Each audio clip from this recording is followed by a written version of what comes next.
कक्षा 12वीं द्वितीय सत्र अर्थात सेकेंड टर्म में आने वाला अध्याय बिस्कोहर की माटी। बिस्कोहर की माटी।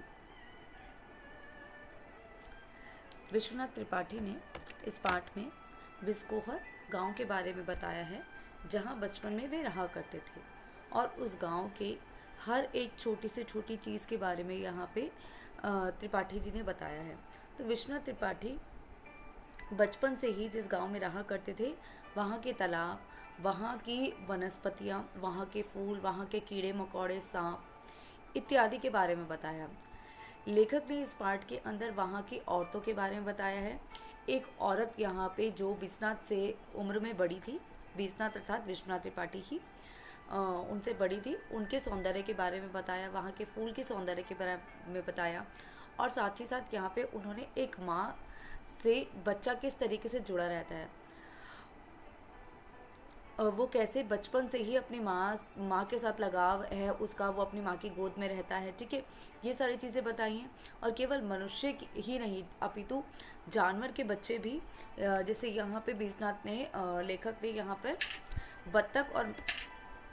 बत्तख और उसके अंडे के साथ उसके भावों को व्यक्त किया है।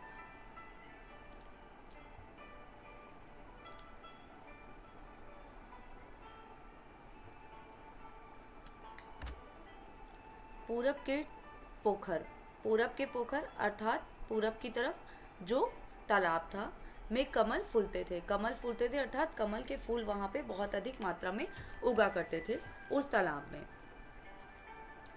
भोज में हिंदुओं, अब यहाँ पे बच्चे सारे के सारे जो फूल यहाँ पे बताए जाएंगे, उन कुछ प्रमुख फूलों की यहाँ पे लेखक ने विशेषताएं भी बताई हैं। जैसे यहाँ पर वो बताते हैं, भोज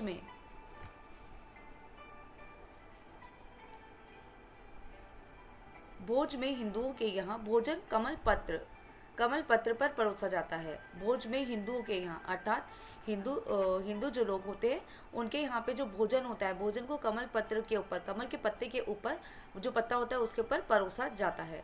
कमल पत्र को पुरैन भी कहते हैं। यहाँ पे कमल के पत्ते को दूसरा एक नाम दिया गया है जिसको कहते हैं पुरैन। कमल की नाल को भसीन कहते हैं। आसपास कोई बड़ा कमल तालाब था। ठीक है, अर्थात लेखक ने यहाँ पे बिस्कोर गांव के बारे में बताया है कि यहीं पे पूरब का टोला जहाँ पे तालाब था, यहीं पर एक आसपास एक कमल का तालाब था जिसका नाम था लेवड़ी का ताल अर्थात लेवड़ी का तालाब। अकाल पड़ने पर लोग उसमें से भसीन या कमल ककड़ी खोदकर बड़े बड़े खांचों से सर पर लाद कर खाने के लिए ले जाते थे। अर्थात यहाँ पे कवि एक और विशेषता बताते हैं कमल की ककड़ी की, जिसको खाने के लिए भी प्रयोग में लाया जाता है। तो कमल का फूल होता है, कमल के पत्ते के बारे में आप बता दिया गया कि कमल के पत्ते को हम क्या करते हैं, भोजन थाल की तरह उसको प्रयोग करते हैं। ठीक है, उसके ऊपर खाने को परोसा जाता है। दूसरा यहाँ पे बताया गया कि कमल की नाल को भसीन कहता है। उसके बाद कहते हैं कि कमल ककड़ी जो होती है, कमल ककड़ी को खाने के लिए भी प्रयोग में लिया जाता है। अभी शहरों में भी कमल ककड़ियाँ जो है बाजारों में बिकती नजर आती है। तो यहाँ पे कमल ककड़ी जो है, जैसे तालाब में सूखा पड़ जाता है, जब अकाल आ जाता है तो सारा का सारा पानी सूख जाता है, तो भसीन जो होती है वो लकड़ी जो होती है उसको खोद कर जो है वहाँ से लोग जो है निकाल कर ले आते हैं। ठीक है, और बड़े बड़े खाँचों में अर्थात टोकरे के समान कुछ चीज़ें होती थी जिसके अंदर रख के वो जो है कमल ककड़ी को खोद कर निकाला जाता था और उसे उन टोकरों के अंदर भर भर कर वहाँ से ले जाया करते थे। ठीक है, अब ये जो कमल ककड़ी है इसको बेचा भी जा सकता था और इसे खाया भी जा सकता था। तो अगर इतनी अधिक मात्रा में यहाँ के लोग अगर कमल ककड़ी को वहाँ से निकाल कर ला रहे हैं तो उसको बेचने के लिए भी उसका प्रयोग किया जा रहा है। कमल ककड़ी को सामान्यतः अभी भी गांव में नहीं खाया जाता, अर्थात कमल ककड़ी को यहाँ पे गांव में नहीं खाया जाता, अर्थात इसीलिए यहाँ पे इसको शहरों में बेच दिया जाता है। कमल का बीज, कमल गट्टा ज़रूर खाया जाता है, कमल गट्टे को ज़रूर खाया जाता है। अर्थात यहाँ पे कमल गट्टे के खाने की बात की गई है, परंतु यहाँ कमल गट्टा जो होता है उसको हम पूजा पाठ के अंदर भी प्रयोग में लाते हैं, अर्थात उसकी मालाएं वगैरह भी मिलती हैं बाजार में। कमल से कहीं ज़्यादा बाहर, अब यहाँ पे कमल के फूल की पूरी जो विशेषताएं बताई गई हैं, उसकी नाल की, उसकी लकड़ी की, ठीक है, तो ये सारी चीज़ें बताई गई। अब इसके बाद एक नए फूल के ऊपर आते हैं। ठीक है, तो यहाँ पे बताया गया कमल से अधिक ज़्यादा कमल से कहीं अधिक ज़्यादा बहार। बिस्कोहर की गांव की बात की गई है कि इस बिस्कोहर गांव में कमल का जो फूल है उससे कहीं ज़्यादा बहार थी कोया की। कोया भी एक जल पुष्प है, ठीक है। कोया वही जल पुष्प है जिसे कुमुद भी कहते हैं, अर्थात कोया का यहाँ पे एक और नाम दिया गया है कुमुद। इसे कोका बेली भी कहते हैं। तो यहाँ पे दो नाम दे दिए गए हैं कोया फूल के। शरद में जहाँ पर गड्ढा और उसमें पानी होता है, गड्ढा अर्थात शरद ऋतु जब आती है तो जब भी कोई गड्ढा कहीं पे भी पड़ा होता है, अगर उसके अंदर पानी गिर जाता है, ठीक है, कोया फूल उठती है। अर्थात अगर शरद ऋतु में जहाँ पे भी गड्ढे के अंदर पानी की बरसात होती है और वो पानी वहाँ पे भरा रह जाता है तो वहाँ पे अनायास ही कोया का फूल जो है उग जाता है। रेलवे लाइन के दोनों ओर प्रायः गड्ढों में पानी भरा रहता है। आप उत्तर भारत में इसे प्रायः सर्वत्र पाएंगे, अर्थात उत्तर भारत में इसकी जो मात्रा हमें देखने को अधिक मिल जाती है कोया फूल की, ठीक है। रेलवे पटरी के साइडों में ये अनायास ही अपने आप ही मतलब उग जाता है। बीसनाथ बहुत दिनों समझते थे, बीसनाथ अर्थात विश्वनाथ त्रिपाठी जी जब छोटे थे तब की वे बात बताते हैं कि बहुत दिनों तक समझते थे कि कोया सिर्फ हमारे यहाँ का फूल है, अर्थात कोया एक बच्चे को एक ये भ्रांति होती है, उसको हमेशा वो यही समझता है कि मेरे आसपास जो चीज़ें हैं वो सिर्फ दुनिया में एक ही है, अन्यथा और कहीं पर भी वो चीज़ वैसी नहीं हो सकती। तो ऐसे ही बीसनाथ को भी ऐसा लगता था कि कोया का जो फूल है वो केवल यहीं पर ही है और कहीं पर भी नहीं होगा। एक बार वैष्णो देवी दर्शनार्थ गए, देखा वहाँ पंजाब में भी रेलवे लाइन के दोनों तरफ खिला था, अर्थात कोया जो फूल है वो रेलवे लाइन के दोनों तरफ खिला हुआ यहाँ पे बीसनाथ ने उस फूल को पाया। तब उन्हें पता चला कि भाई जो कोया का जो फूल है वो केवल बिस्कोहर में ही नहीं, बाहर भी कोया का फूल देखने को मिलता है। अनवरत निरंतर, अनवरत अर्थात अनायास ही लगातार जो है हमें कोया के फूल रेलवे लाइन के आसपास देखने को मिले, ऐसा लेखक बता रहे हैं। शरद की चांदनी में सरोवर में चांदनी का प्रतिबिंब और खिलती हुई कोया की पत्तियां एक हो जाती हैं, अर्थात शरद की चांदनी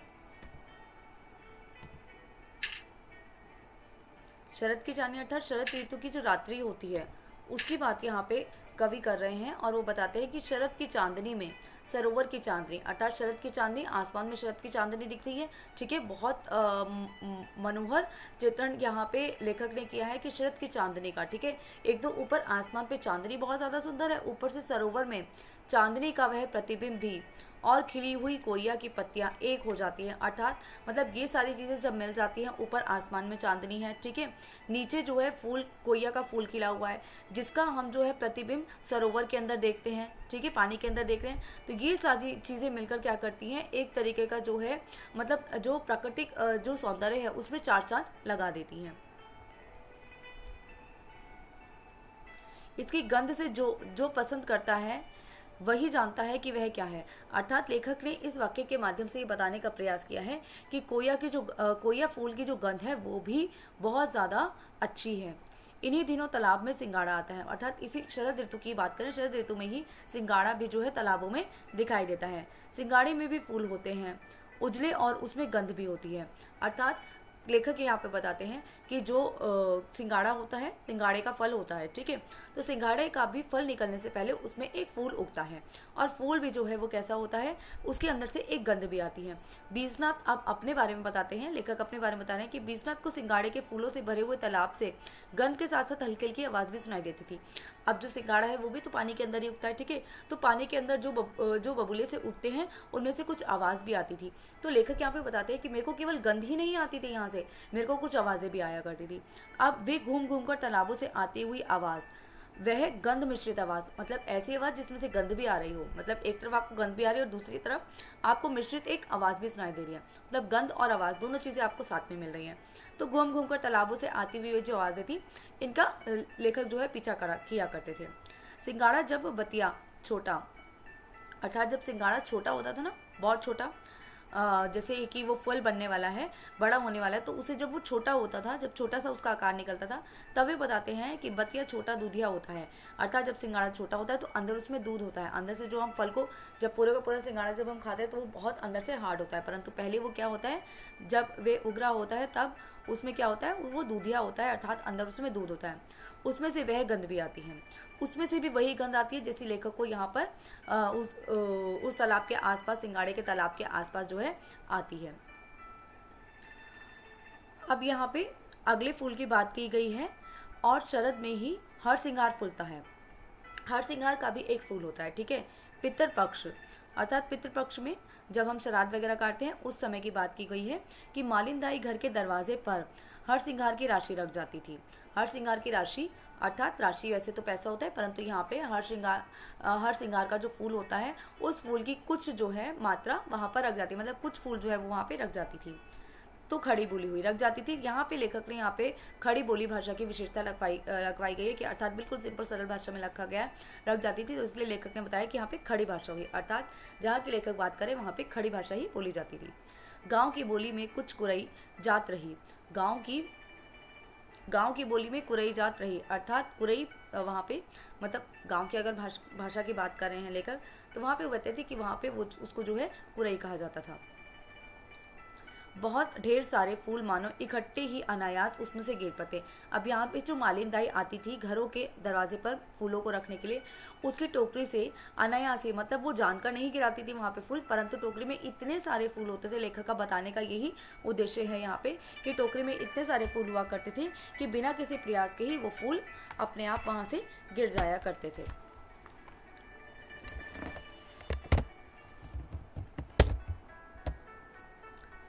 कुरई है तो संक्रमक और, लेकिन सहजता आक्रामक होगी।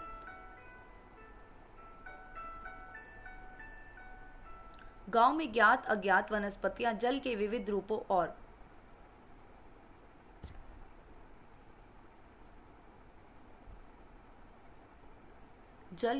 रूपों और मिट्टी के अनेक वर्णों आकारों का एक ऐसा समस्त वातावरण था जो सजीव था।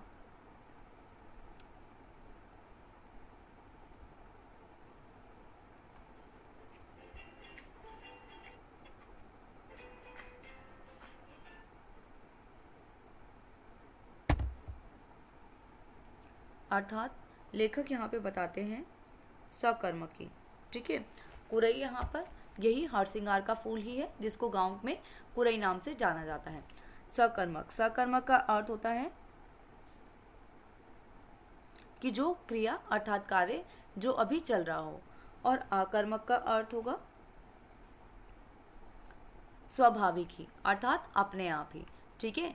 कुरई देना है तो साकर्मक दिया जाए, लेकिन सहजता आकर्मक की।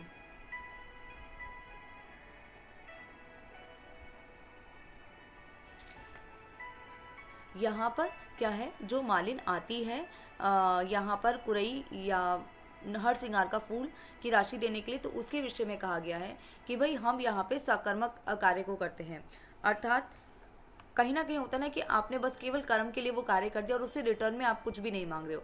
ऐसे ही पितृपक्ष में जब हम शरद के अंदर जब पूजा पाठ करते हैं, मतलब अपने पितरों को जब हम भोग लगाते हैं उस समय, ठीक है, तो उस समय की बात की गई है कि वो भी हम सकर्मक ही करते हैं। उससे हम कुछ प्राप्ति नहीं करते हैं। जैसे हम ईश्वर के पास जाते हैं, हम मंदिर में जाते हैं, तो मंदिर में हम जाके क्या करते हैं, ईश्वर से प्रार्थना करते हैं कि हमें ये चीज़ें दे दी जाए, ठीक है, हमारी मनोकामनाओं की पूर्ति कर दी जाए। परंतु यहाँ पे लेखक ने बताया जो मालिन दाई आई और हम जो पितृपक्ष की जो हम यहाँ पे पितृपक्ष को जो हम पूज रहे हैं उस समय जो हम उनको याद करें, तो वो आकर्मक है, मतलब बिना किसी उद्देश्य के, हम बिना किसी लालसा के, बिना किसी उम्मीद के हम उस कार्य को कर रहे हैं। गांव में ज्ञात अज्ञात, अब लेखक बताते हैं कि यहाँ पे ज्ञात अज्ञात बहुत सारी वनस्पतियां हैं। ज्ञात अज्ञात यहाँ पे लेखक ने क्यों किया है कि बहुत सारी वनस्पतियों के नाम तो हमें पता है, पर बहुत सारी ऐसी भी वनस्पतियां होती हैं जिनके नाम उन्हें नहीं पता होते या हमें नहीं पता होते। जल के विविध रूप, जल के विविध प्रकार, मतलब जल के अलग अलग रंग भी यहाँ पे देखने को मिलते हैं, लेखक ने यही बताया। और मिट्टी के अनेक वर्णों, अर्थात मिट्टी की भी बहुत सारे रंग रूप आकार, उसकी अनेक प्रकार की जातियों को भी लेखक ने देखा है। मतलब एक ही गाँव के अंदर इतने सारे प्राकृतिक चित्र हमें देखने को मिलते हैं।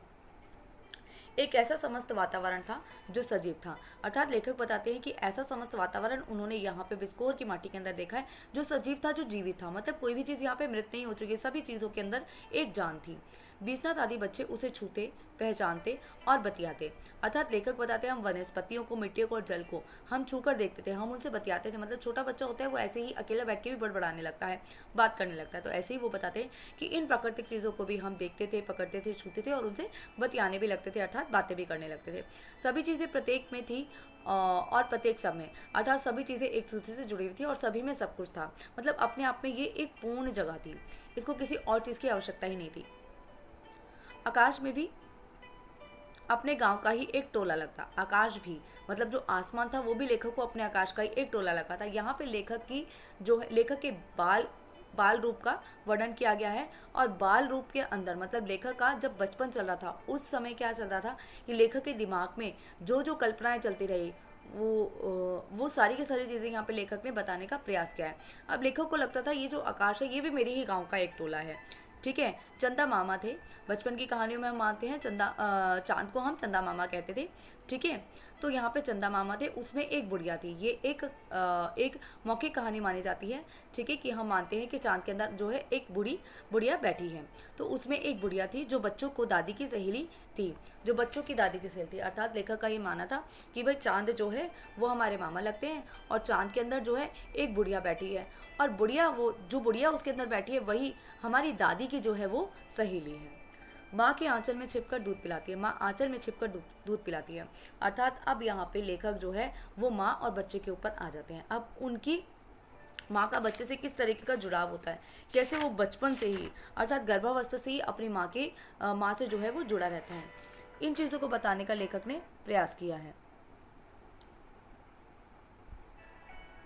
माँ आंचल में छिपकर दूध पिलाती है। बच्चे माँ का दूध पीना सिर्फ दूध पीना ही नहीं, माँ से बच्चे के सारे संबंधों का जीवन चरित्र होता है। अर्थात जब माँ बच्चे को दूध पिला रही है तो ना केवल वो दूध पिला रही है परंतु बच्चे और माँ के बीच में जो जुड़ाव है वो भी होता रहता है। अर्थात दूध पीना ही नहीं, माँ से बच्चे के सारे संबंध, माँ से बच्चे के जो संबंध होते हैं वो वहाँ पे जुड़ते रहते हैं। बच्चा माँ से ही चिपता रहेगा, बच्चा माँ को कभी भी नहीं छोड़ता। एक छोटा बच्चा हमेशा अपनी माँ के पीछे पीछे रहता है। ठीक है, तो यही चीज़ यहाँ पे लेखक ने बताने का प्रयास किया है। बच्चा सुबुकता है अर्थात बच्चा रोता है, टिनटिनाता है, माँ को मारता है। माँ भी कभी कभी मारती है। बच्चा चिपटता रहता है, माँ चिपटाई रहती है। बच्चा माँ के पेट का स्पर्श गंध भोगता है और पेट में अपनी जगह जैसे ढूंढता रहता है।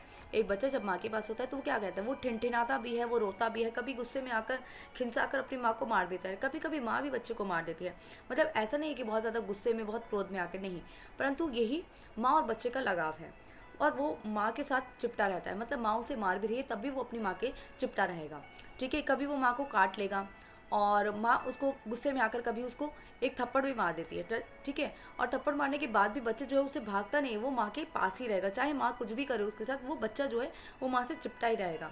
पता नहीं ये एक ऐसा अद्भुत जुड़ाव है माँ का जो ईश्वर ने एक माँ और बच्चे को दिया है कि कुछ भी हो जाए, मतलब माँ या बच्चा किसी भी तरीके से एक दूसरे से अलग हो परंतु फिर भी उनका जो जुड़ाव है वो उनको एक दूसरे की तरफ खींचता ही रहेगा। ठीक है, तो बच्चा माँ से फिर भी चिपटा रहता है, माँ भी चिपटाए रखती है।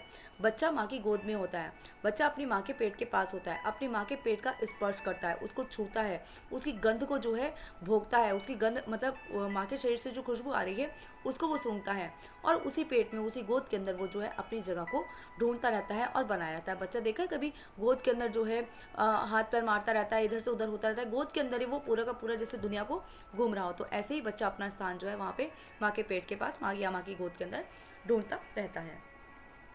बीसनाथ ने एक बार जोर से काट लिया, अर्थात बीसनाथ ने अपनी माँ को एक बार जोर से काट लिया। माँ ने जोर से थप्पड़ मारा। फिर पास बैठी नाउन ने कहा दांत निकाले हैं। अर्थात यहाँ पे बीसनाथ भी जो है एक बार क्या करते हैं, अपनी माँ को जो है ज़ोर से काट लेते हैं और काट लेने के बाद क्या होता है, उनकी जो माँ होती है उन्हें एक ज़ोर से थप्पड़ मार देती है। अब बच्चा काट क्यों रहा था, यहाँ पे बैठी हुई जो नाउन है वो बताती है कि बच्चे ने ज़रूर दांत निकाल रहा होगा। जब बच्चा दांत निकालता है तो क्या होता है, टीसता है, अर्थात उसके दांतों, उसके मसूड़ों में कुछ कुलमुलाहट सी होती है, जिसको उसको क्या लगता है कि वो कुलमुलाहट सी कहती है उसको कि मतलब उसको जो है मसूड़ों के अंदर उसको कुछ चाहिए जिससे उसकी कुलमुलाहट जो है कम हो सके और इसी कुलमुलाहट के अंदर वो अपनी माँ को ही काट लेता है।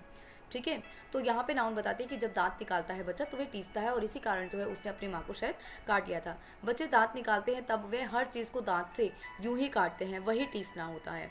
चांदनी रात में खटिया पर लेटी माँ बच्चे को दूध पिला रही है। बच्चा दूध ही नहीं चांदनी भी पी रहा है। यहाँ पे बीसनाथ अपनी ही बात कर रहे हैं कि यहाँ पे एक चांदनी रात के समय क्या कर रहे हैं, वो खटिया पर लेटे हुए अपनी माँ के साथ लेटे हुए हैं और माँ का दूध पी रहे हैं, और माँ का दूध पीते पीते वो चांद को भी देख रहे हैं, मतलब चांदनी रात का जो सौंदर्य है उसको भी वो ग्रहण कर रहे हैं। चांदनी में माँ जैसी पुकल स्नेह ममता दे रही है, अर्थात माँ जैसी ममता देती है वैसे ही जो है, जो यहाँ पे रात दिखाई गई है वो भी बहुत ही अच्छा, पुलक स्नेह ममता अर्थात रोंगटे खड़े कर देने वाला, बहुत ज़्यादा अच्छा स्नेह माँ की तरह जो ममता है वो उसे स्नेह प्यार और ममता दे रही है।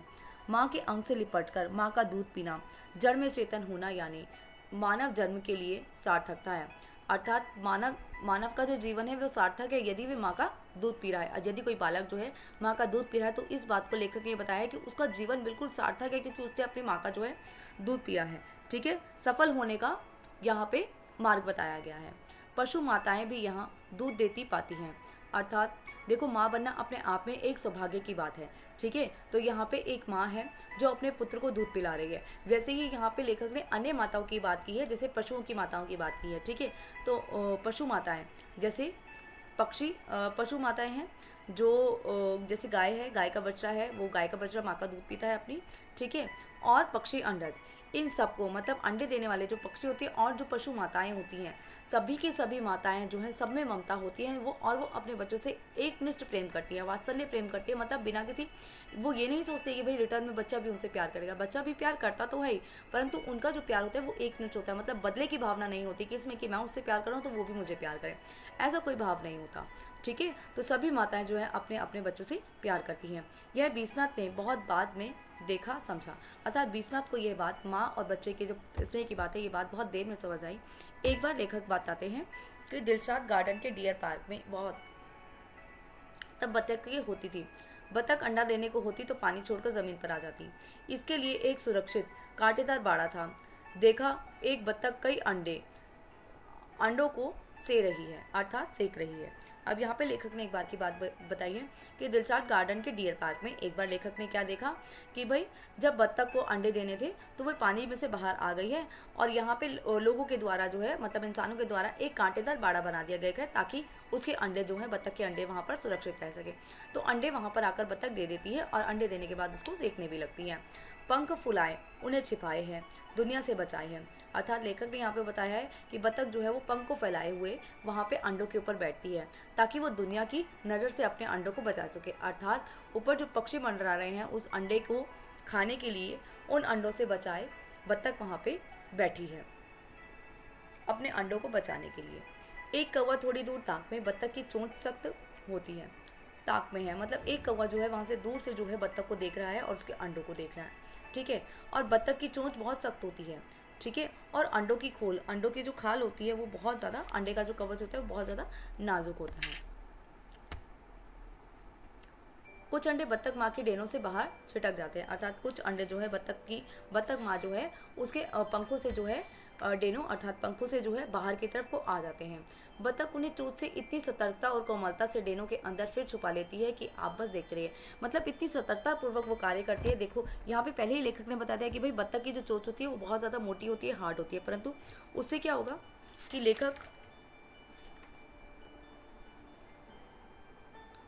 जब बत्तख है, बत्तख की चोंच अगर बहुत मोटी है और अंडे का जो कवच है वो बहुत ज़्यादा नाजुक है तो चोंच के लगने से अंडे का कवच टूट सकता है।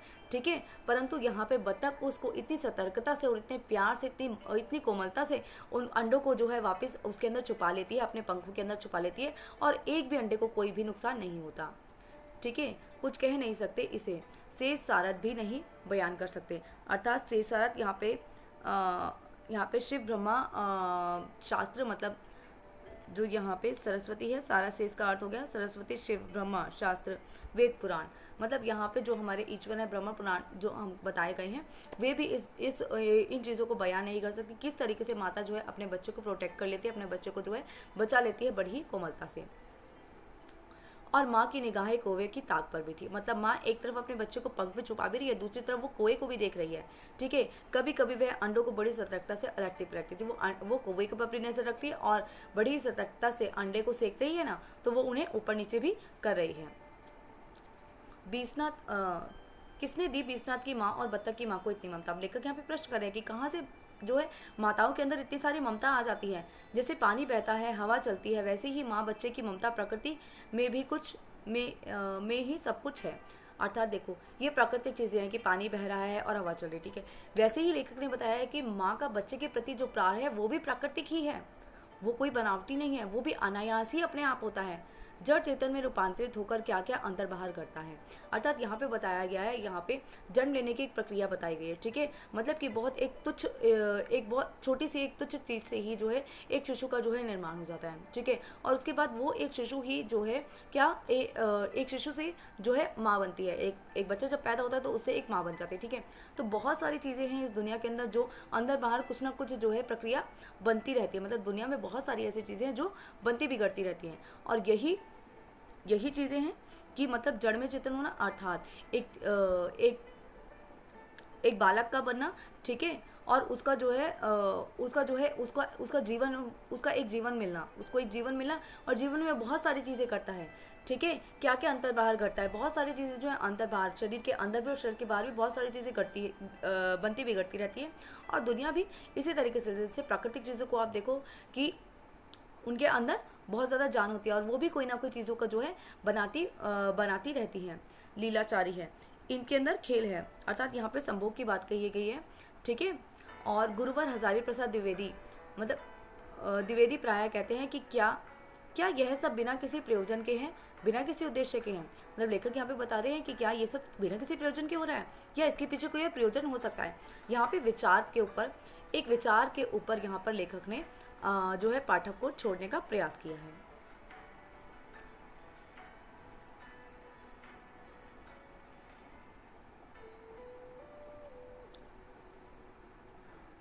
होगा कोई महान निहित उद्देश्य या प्रयोजन, ठीक है। यहाँ पे लेखक ने बताया है कि भाई ये जो क्रिया हुई है, ये जो संभोग की जो क्रिया होती है, और उसके बाद एक शिशु का जन्म लेना, ठीक है, इन सारी कार्यकलापों के पीछे जरूर कोई ना कोई महान उद्देश्य तो जरूर निहित होगा, ठीक है। तभी ये सब चीज़ें हो रही हैं दुनिया में। लेकिन अभी भी बुश ब्लेयर ने इराक फतेह किया, और कहाँ माँ का बच्चे को दूध पिलाना, कहाँ बत्तख का अंडा सेना। मतलब लेखक यहाँ पे इतनी बड़ी बात कर रहे हैं, मतलब दुनिया की बात कर रहे हैं, वो माँ और बच्चे की बात करें, पर तो फिर भी लेखक बताते हैं कि हम इन सब चीज़ों के बारे में कहाँ सोचते हैं। बुश ब्लेयर ने यहाँ पे इराक पर फतेह हासिल करी है, इराक को जीत लिया है उसने, और हम यहाँ पे माँ और बच्चे की बात कर रहे हैं कि माँ का बच्चे को दूध पिलाना और बत्तख की माँ का अंडे को सेना, ठीक है। तो लेखक ने एक तरीके से बहुत ऊंची बात कही है, परंतु उस बात को दबा दिया। क्यों दबाया? क्योंकि भाई हम इन सब चीज़ों पे ध्यान नहीं देते, आज का समय जो है इन सब बातों पे ध्यान नहीं देता। हम भावनात्मक चीज़ों को ना देखते हुए प्रैक्टिकली चीज़ों को देखते हैं कि भाई आज दुनिया में ये हो रहा है कि उसने जीत लिया और उसने हार लिया। मतलब यहाँ पे बुश ब्लेयर ने जो इराक की फतेह की, हमें उस तरीके की बातें करनी चाहिए, ना कि इन तरीके की, ठीक है। ये व्यंग्यात्मक रूप में लेखक ने यहाँ पर कहा है।